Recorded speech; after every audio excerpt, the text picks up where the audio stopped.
Labdien, cienījamie jurista vārda lasītāji un jurista vārda mēneša sarunas 2. sērijas skatītāji. Ir iznācis februāra mēnešraksts ar atkal daudziem jauniem, aktuāliem un ļoti vērtīgiem rakstiem. Un šodien pie mums ir 2 zinātņu doktores, viena politikas zinātņu doktore Gunda Reira un tiesību zinātņu doktore Daina Ose. Labdien! Un kāpēc šīs abas dāmas? Tādēļ, ka mēs jau esam saņēmuši ļoti labas atsauksmes, pirmās reakcijas, un jāsaka godīgi, abas viņu publikācijas ir izpelnījušās lielu lasītāju interesi. Sāksim ar Gundu. Tu esi tikko atgriezusies no Mīnhenes drošības konferences, tātad tev ir daudz jaunu zināšanu, jaunas informācijas, bet jau pirms tam tu biji iesniegusi publicēšanai, un mēs esam nodrukājuši rakstu eseju ar nosaukumu Tiesas spriešana interesantos laikos. Un šis ir politologu skatījums, kas vispār bieži pie mums žurnālā negadās. Kā tad politologi skatās uz tiesu varas funkcionēšanu šādos laikos, kad mums ir šie daudzie izaicinājumi, gan iekšējie, gan ārējie mūsu valstī? Jā, labdien un paldies par uzaicinājumu. Es vispār pēdējā laikā itin bieži nonāku juristu pasākumos, un tas ir ļoti jauki. Paldies par šādām iespējām, jo man šķiet, ka politologi un tieslietu zinātāji ir tāda laba savienība. Mēs apspriedām arī pirms šīs pārraides. Mēs jau visi domājam par valsts lietām, par demokrātisko sistēmu, kā to noturēt. Mēs varbūt tas izējas punkts mums katram ir mazliet cits, bet, tā teikt, jauniešu valodu lietojot, viss sajiet, vai ne? Sajiet vienā punktā. Sajiet vienā punktā, tieši tā kā paldies par šo. Jā, tā ir, aktualizētā tēma ir svarīga, un to gan Mīnhenē mēs dzirdējām, gan arī pirms tam Davosas ekonomikas formā. Lieta ir tāda, ka šobrīd starptautiskā vide ir kļuvusi daudz neparedzamāka, tā ir kļuvusi arī agresīvāka, un arī mums tepat netālu. Tātad Krievijas agresija pret Ukrainu, un arī no tā izrietošie dažādie hibrīdi apdraudējumi mums tepat Latvijā, un arī viss tas, kas ir saistīts ar apdraudējumu nacionālajai drošībai. Tātad tas rada specifisku vidi, un te man ir jāsaka, ka mierīgos apstākļos viss ir vienkārši. Noturēt valsts iekārtas stabilitāti, pašu valsti noturēt, nacionālajā drošībā ir vienkāršāk strādāt, un arī tiesu varas atzaram noteikti vieglāk spriest taisnīgi tiesu, tad, kad ārējā vide ir salīdzinoši mierīga vai miera stāvoklī. Bet man ir jāsaka līdzīgi tā kā, teiksim tā, sarežģītām iekārtām vai tehnoloģijām, pirms tās palaiž darbībā vai ik pa brīdim, kad tās ir darbojušās, tiek rīkot tāda kā stresa testi, proti tiek uzlikta liela slodze, lai pārbaudītu, tur sistēma šo slodzi vai netur.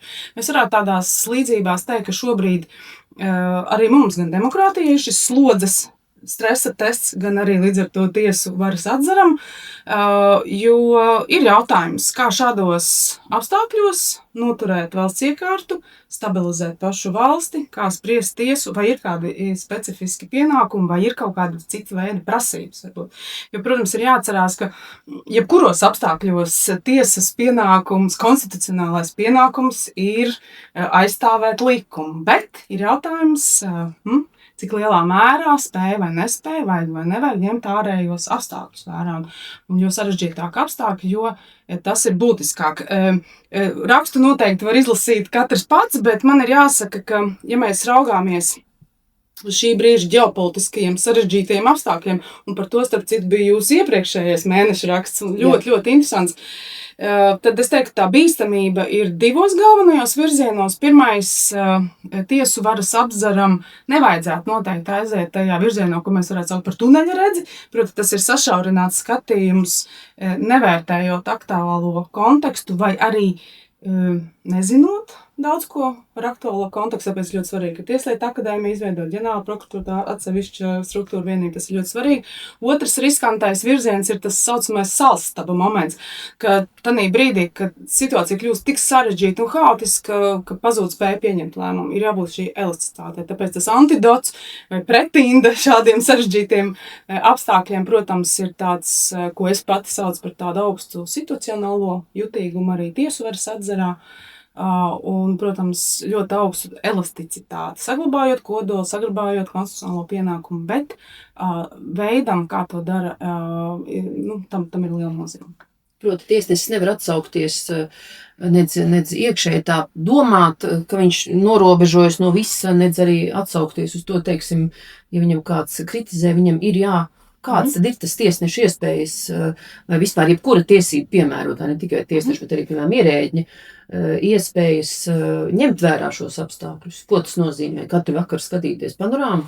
To tā skaitā, protams.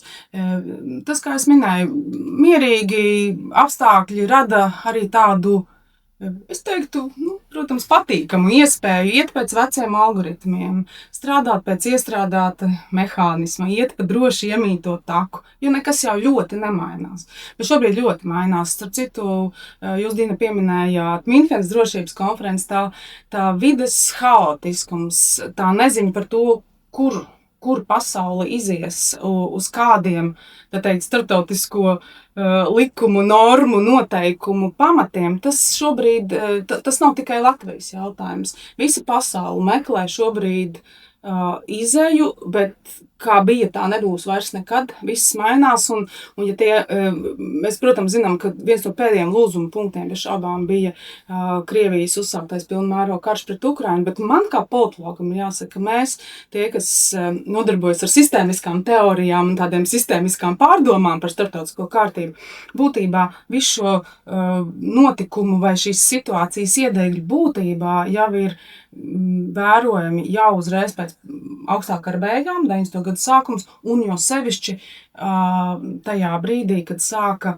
mainīties varas līdzsvari pasaulē. Tā kā iedīgļi ir pietiekami seni kaut kādā nozīmē to, ka mēs nonāksim līdz tik haotiskai vai draudīgai vidē, bija iespējams jau prognozēt. Nebija iespējams prognozēt, kā tas izskatīsies, jo tas viss ļoti, ļoti mainīgs, dinamisks, haotisks. Jā, uzdevums ir būt elastīgiem un vērīgiem, zinošiem, skatīties panorāmu, kā jūs minējāt, bet arī izglītoties, pievērst tam uzmanību. Tāpēc es minēju ģenerālu prokuratūras, tātad varbūt neatceros precīzi šo nosaukumu, drošības politikas nodaļa vai kā līdzīgi sauc, bet arī viss tas, kas notiek Tieslietu akadēmijā, tā iekšējā jūsu cunftas vajadzība pēc plašākas, dziļākas izglītošanās, konteksta pārzināšanās, tas ir ļoti, ļoti svarīgi. Tāpēc mēs, protams, visi kopā arī kā sabiedrība liekam ļoti liels cerības gan uz to tālāko kontekstu izpratni, gan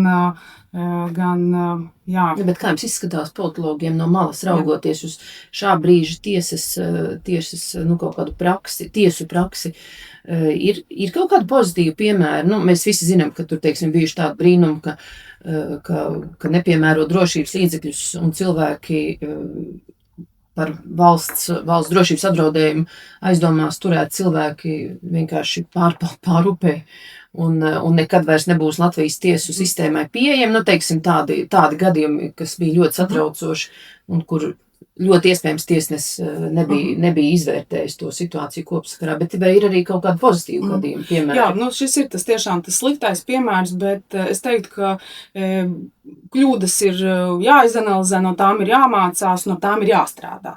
Tāpēc arī viss tas, par ko mēs šobrīd jau kā labos piemērus minam, tās jau ir sekas tam, ka šī izpratne par to, ka ir jāmaina darbība un ir jāpaplašina izpratnē, sākums ir šis, un varbūt šis sliktais piemērs jau arī ir tas, es savā rakstā minu 3 tādas brīvi nosauktas profesionālās kvalifikācijas, kas tādos sarežģītos vai sabiezējušos laikos ir īpaši svarīgs. Viena no tām ir šī konstitucionālā pratība, jeb, mums tur ir savi teorētiķi, par tiem tur var izlasīt, bet tā doma ir tāda, ka norma jau nepastāv, tas jau arī jums nav nekāds jaunums, nepastāv izolēti no viss pārējā, un mums ir tie mūsu teorētiķi saka, ka ir ļoti svarīgi ieraudzīt katru normu, katru likumu kā daļu no plašāka, to sauc par, tā teikt, morālā stāsta, bet būtībā no tādas, jo tātad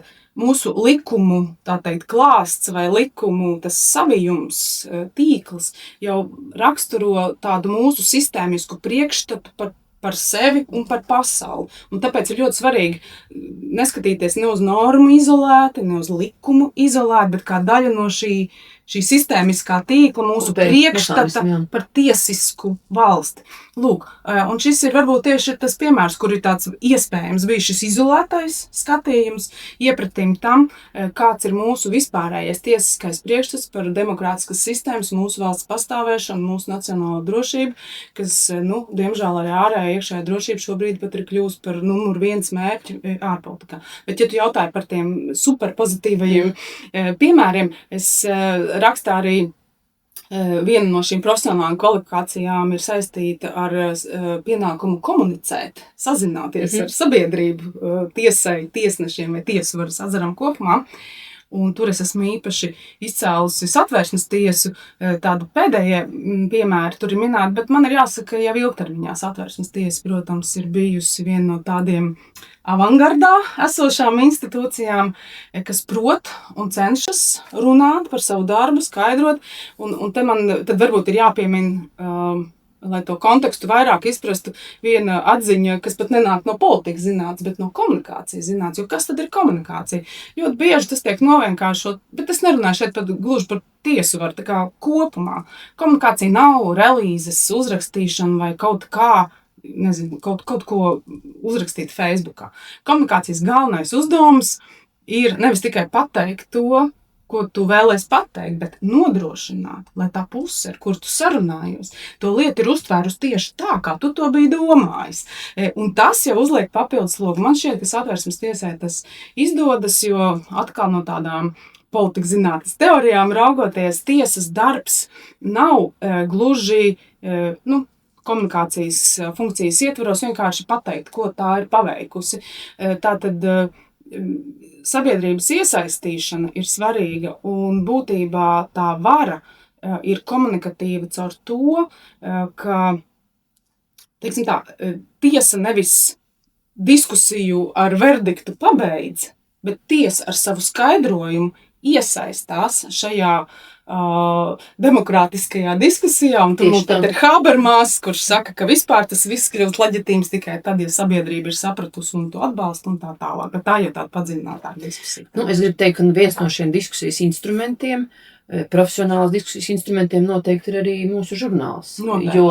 Jo vispirms jau, teiksim, varbūt, lai saprastu plašāku sabiedrību, būtu labi, ja vispirms juristi savstarpēji izrunātu lietas un būtu vairāk vai mazāk kaut kādā dialogā. Un es domāju, ka to mēs ļoti cenšamies darīt, un es citas starpā gribētu pievērst uzmanību, ka šajā žurnālā ir arī vēl viens interesants raksts, par ko varētu noteikti lasītājiem būt interesi šajā sakarā, proti tiesības zinātņu doktora Anatolija Kriviņa raksts par Hansu Kelzenu un normatīvismu, kas ir, varētu teikt, jau tagad tāda teorētiska bāze tavai esejai, jo tieši tur arī ir aprakstīts šis te, ja tu pilnīgi kā tāds, lai man piedod grāmatveži, bet ja tu kā tāds grāmatvedis turies, iekrampējies pie viena panta un tu neredz to kopējo likumu un vēl jau vairāk neredz visu valsts kopumā, tad tu arī stipri ātri var nonākt tādā lielā bezizejā vai strupceļā.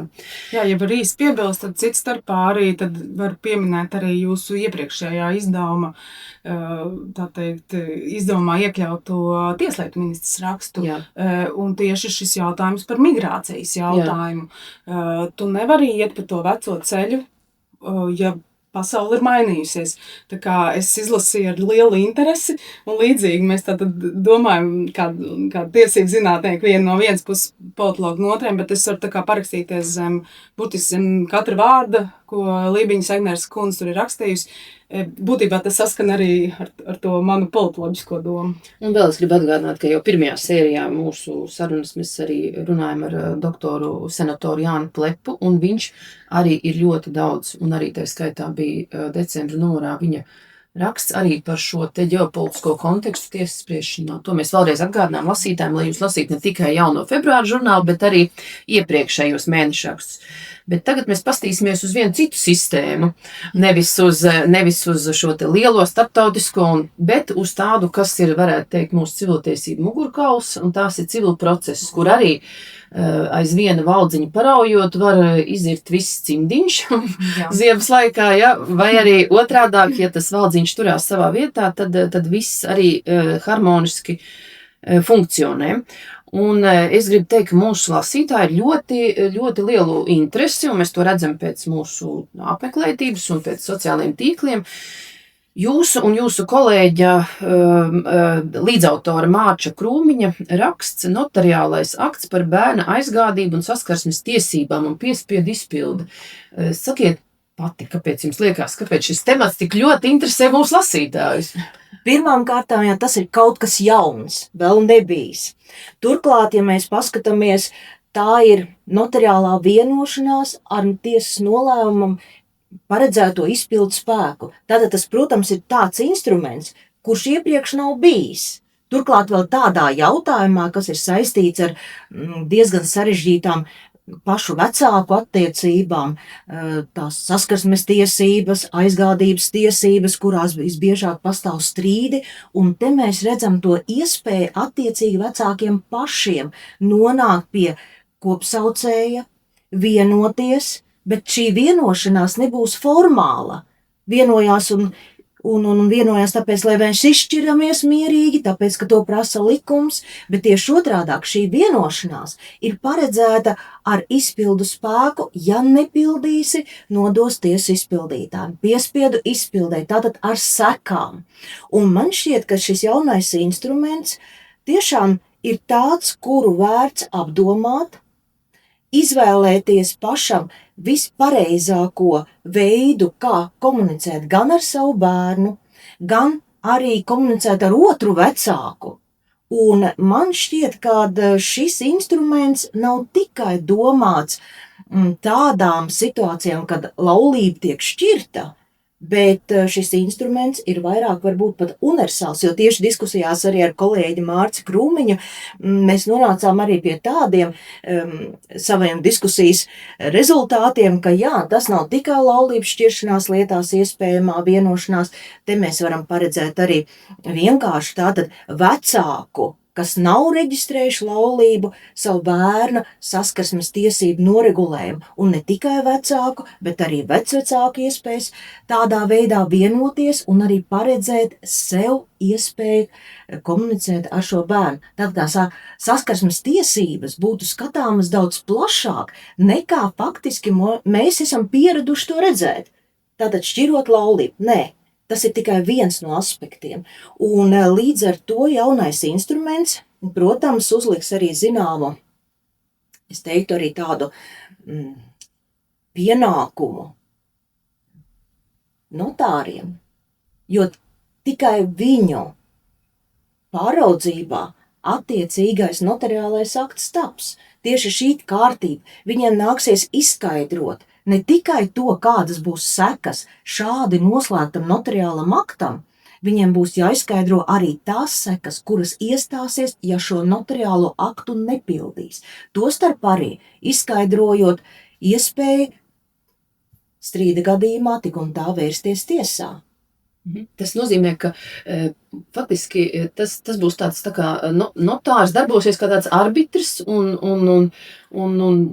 šis te potenciālais konflikts tiks novērsts, notiks vienošanās notāra birojā, un patiesībā tas jau arī ir runa par sociālu mieru, vai ne? Nu tā, ja var iztikt bez tādas vienkārši prastas strīdēšanās vai tiesāšanās vai kaut kā. Tieši tā, sociālais miers, un notāram šajā gadījumā būs tā patās viņa raksturīgā padomdevēja funkcija.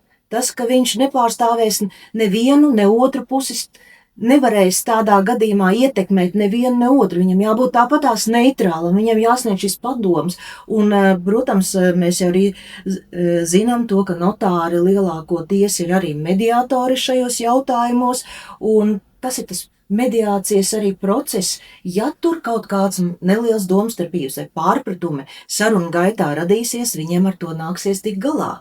Viņiem tātad ir tas mērķis tomēr bez strīdiem novest līdz kopsaucējam puses, kuras negrib strīdēties, bet var rasties konflikta situācija, nepareizi pasakot kādu vārdu vai nepareizi uztverot otra teikto.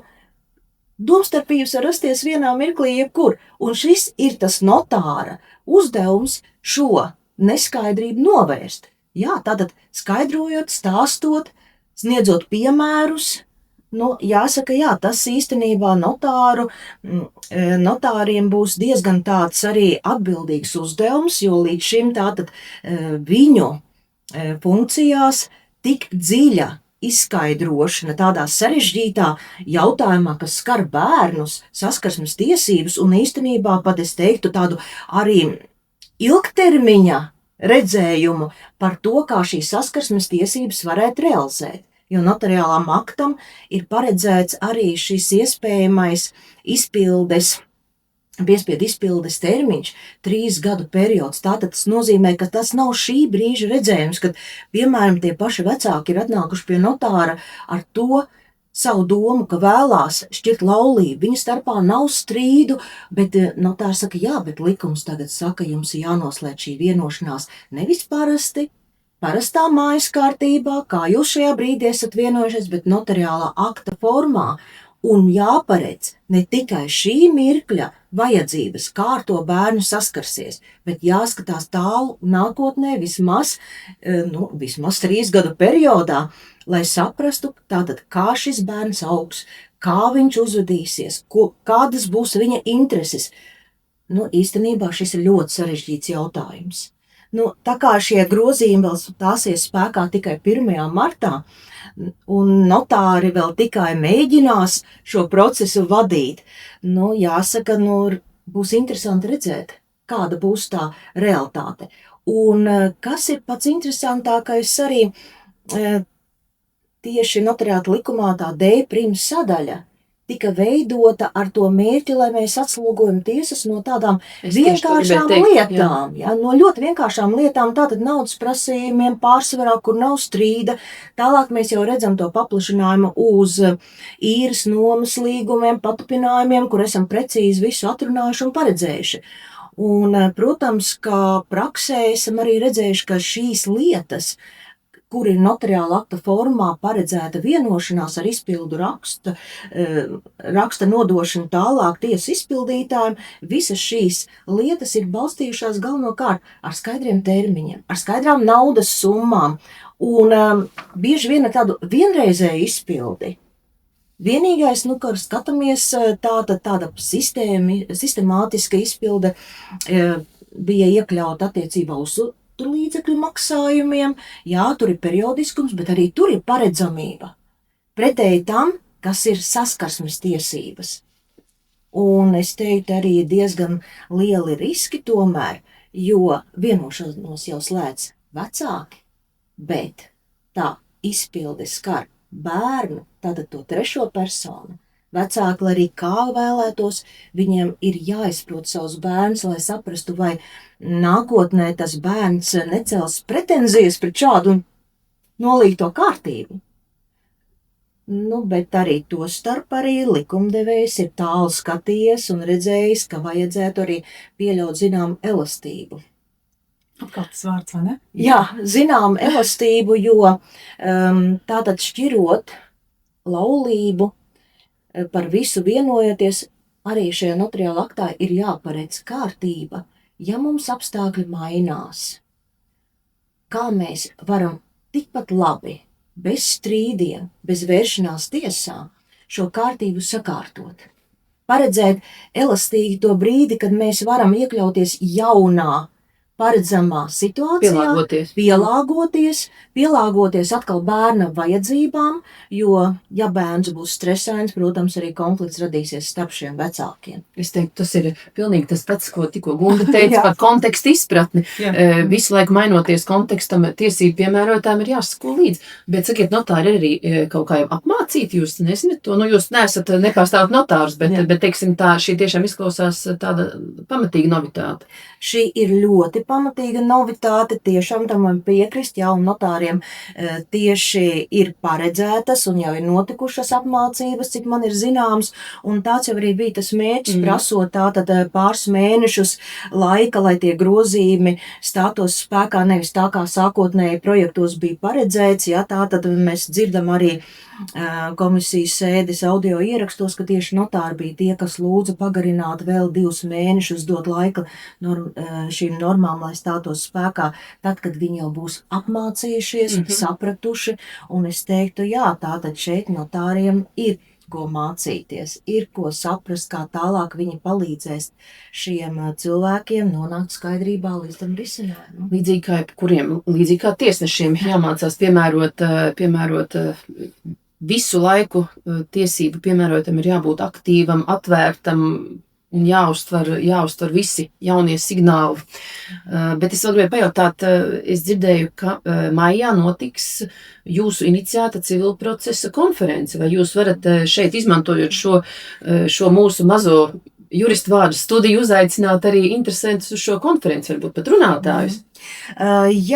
Jā, ir paredzēts 22. maijā organizēt civil procesa konferenci sadarbībā Latvijas Universitātes juridiskajai fakultātei ar attiecīgi Tieslietu ministriju, un šī konferences ideja radās tādās nostalģijas atmiņās par to, ka kādreiz tieši Tieslietu ministrija bija ļoti aktīva civil procesa konferences organizētāja, aicinot runātājus gan no dažādām augstskolām, gan arī to starp, arī no ārvalstīm ir bijuši runātāji, apmainoties ar viedokļiem, ar domām, kas ir svarīgs tieši civil procesa attīstībai, lai mēs saprotam šos dažādos regulējumus, kas mums ir ne tikai Baltijas valstīs, bet arī Eiropas Savienībā kopumā, jo, lai arī civil process ir ļoti nacionāls, tomēr tā sadarbība un izpratne par vienādiem tiesību institūtiem tomēr ir jāveido kopīgi,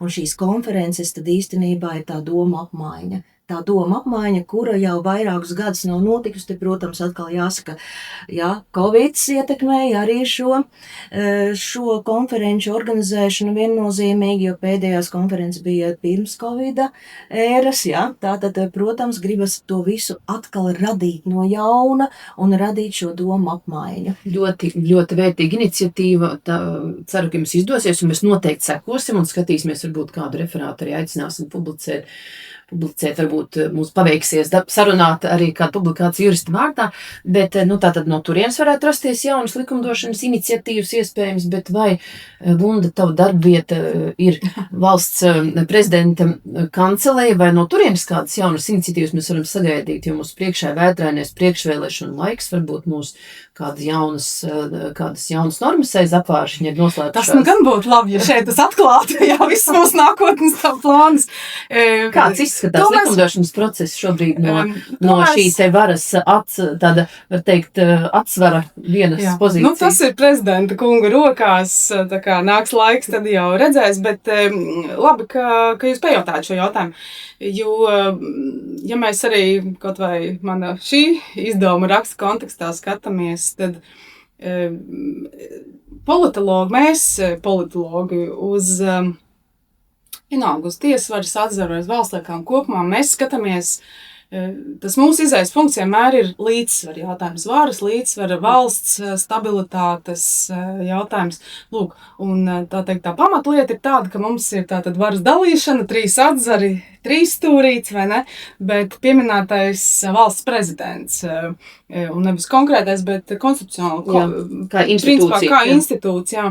Tātad šajā varas līdzsvarā prezidentam patiesībā ļoti stabilizējoša un ļoti interesanta loma. Protams, prezidents nav atsevišķi varas atzars, un ja mēs šajā 3 stūrī raugamies, tad mēs varam skatīties, vai nu viņš ir kā institūts iekšpusē 3 stūrim vai ārpusē, kā gribat tā skatāties, bet šis 3 stūris, ja kaut kur sāk tomēr drusku kļūt nestabilāks, tad prezidentam šī loma ir, un starp citu, tieši tā, valsts drošības jautājumos prezidentam ir bijusi līdz šim ļoti stabilizējoša loma. Es te varu minēt 2 pašu galvenos virzienus. Viens ir likumdošanas iniciatīva 23. gads, tātad saistībā ar kriminālu likumu sadaļā par noziegumiem pret valsti. Tie ir arī jau pieņemti Saeimā, un tātad runa ir par sodu samērīgumu attiecībā pret kaitējumu vai potenciālo kaitējumu, lai sods nebūtu, teiksim tā, nesamērīgi vājš salīdzinājumā pret potenciālo kaitējumu vai ierobežojoši pret, teiksim tā, sliktā nozīmētām inovācijām, ko šie cilvēki, kas šo kaitējumu veic vai var veikt, ir spējīgi, tā teikt, inovēt un radīt no jauna. Tas ir viens un otrs, protams, viss, kas ir saistīts ar jūs jau pat arī pieminētajiem jautājumiem par spiegošanas gadījumiem, atlaistiem, apsūdzētiem un tā tālāk. Šie jautājumi un arī par sodu politiku, protams, ir daudzkārtīgi. Man šķiet 3 reizes skatīt Nacionālās drošības padomē, kas ir arī tātad institūcija valsts prezidenta vadībā, un arī no tā ir sakojuši dažādi risinājumi. Kā es minēju, viena lieta ir valsts prezidenta paša likumdošana iniciatīva, bet tad arī, protams, ir ģenerāla prokuratūra jau ir rīkojusies augstākajā tiesā, ir sava veida domāšana virzījusies jau mazliet citādāk, un tā kā, jā, tas bija labs uzvedinājums. Vēlreiz, tātad mums ir jārūpējas pašiem par savu valsts iekārtu, par savas valsts gan stabilitāti vai sarežģītākos vēl apstākļos noturēšanos. Un tāpēc ir gan izpildvara, gan likumdevējs, tiesu vara. Mēs nevienu, ne otru, ne trešo neliekam ne augstāk, ne zemāk par citiem, un vēl šī valsts prezidenta loma, bet vēlreiz, arī ja mēs runājam kaut vai par tiesu varas atzaru, mēs uz visiem, mēs kā politologi tiešām uz visiem šiem atzariem, arī uz valsts prezidenta lomu, mēs raugāmies nevis izolēti, it kā ka katrs pastāvēt pa sevi un tad kaut kā summāri veidot kaut ko, tad tā ir savstarpēja miedarbība pirmkārt, un tās visas ir institūcijas, kuras ir cieši saistītas ar sabiedrību, tām ir jādzird sabiedrība, jāuztver konteksts un jāspēj sarunāties arī ar sabiedrību tādā veidā, kā mēs tikko minējām, nevis tikai, lai pateiktu, ko nosprieda vai ko, nezinu, kāda cits varas atzars domā vai lemj, bet lai izstāstītu to veidā, kas otrai pusē ir nodots tā, ka tā otra puse saprata, ko es ar to domāju. Un tas, starp citu, ir diezgan liela māksla. Tas nav tik vienkārši.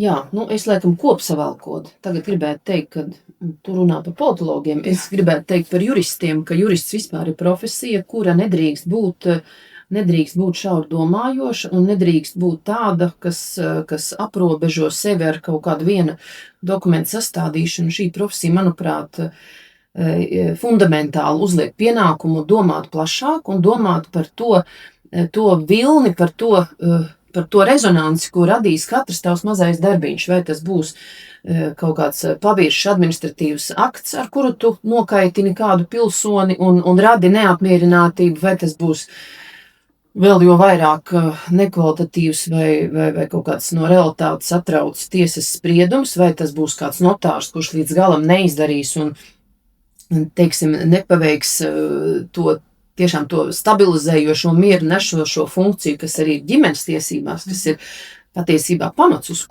kuru valsts pastāv. Es domāju, tas ir tas jurista pienākums, bet es domāju, ka šādos laikos, kādos mēs dzīvojam, diemžēl interesantos laikos, nevisai pozitīvā nozīmē, tad es teiktu, ka katra brīvas valsts, brīva pilsoņi, kādu mēs visi esam, pienākums patiesībā ir jebkurā profesijā raudzīties uz savas rīcības sekām, uz tālajošu iespēju, ko mēs radam katrs ar savu darbu, un tiešām darīt visu, lai stabilizētu gan sabiedrību, gan pirmkārt jau jāsāk katram ar sevi, un lai stabilizētu to sistēmu, kurā mēs strādājam, un, protams, ka tiesiskā sistēma ir šāds te rāmis, uz kuru turās tiesiska, demokrātiska valsts. Nenoliedzami, es tiešām vēlu, lai izdodas katram politologam, katram tiesību zinātniekam un tiesību praktiķim un katram savā darba vietā, universitātē vai valsts prezidenta kancelejā un mums šeit redakcijā, lai izdodas paveikt savu darbu un vienmēr mazliet vairāk vai pat stipri vairāk nekā no mums prasa amatapraksts vien. Jo tādā veidā mēs izdarīsim visu savu pienākumu, es domāju, un tad jau arī veiksme mums uzsmaidīs arī plašākā nozīmē. Es, dāmas, jums ļoti pateicos par šo, manuprāt, ļoti interesanto sarunu. Es ceru, ka mūsu seriāls uzņems apgriezienus un jau pirmo sēriju ļoti daudz skatījās, vēl vairāk skatīsies otro sēriju. Un, protams, es aicinu lasītājus lasīt mūsu februāra žurnālu. Pievērsiet uzmanību, ka viņam ir violeta krāsa, jo lasītāji gribēja, lai katrs žurnāls katru mēnesi mazliet atšķiras krāsas ziņā un gaidiet, kāda krāsa būs martā. Paldies jums par uzmanību un paldies jums par dalību. Paldies un arī par intrigu. Paldies. Paldies.